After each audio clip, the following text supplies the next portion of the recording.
चढ़ल जवानी छोहबरो बनाइले तबे सूरतिया खिल दोगे। चढ़ल जवानी छोहबरो बनाइले तबे सूरतिया खिल दोगे।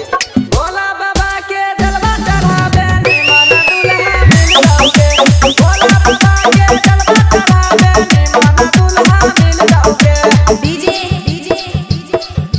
कपिल दीवाना अफोना तलाजा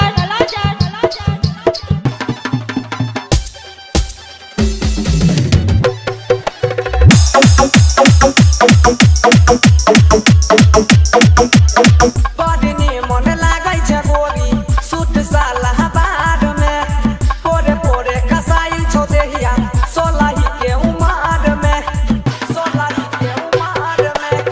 बड़नी मन लागै छै बोली सूट साला बार में पोरे पोरे कसाई छो देहिया सोलही के उमार में छेना के रसनियन गाली के गोरी धाई के टपसी ना गिल दोगे।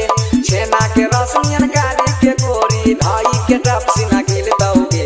भोला बाबा के जलवा चढ़ावे निमन दुल्हा मिल दोगे। भोला बाबा के जलवा चढ़ावे निमन दुल्हा मिल दोगे। डीजे कपिल दीवाना अफोना तलाजा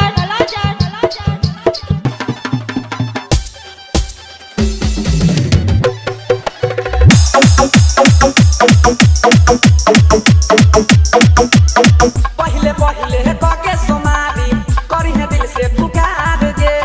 सही न सक में सैया तोहर दे तो इतना प्यार गे।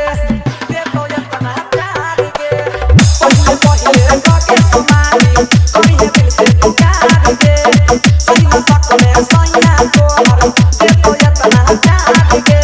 छेना के रसनियन गाड़ी के गोरी धाई के टपसी ना गिल दोगे। छेना के रसनियन गाड़ी के गोरी धाई के टपसी ना गिल दोगे। भोला बाबा के जलवा चढ़ावे निमन दुल्हा मिल दोगे।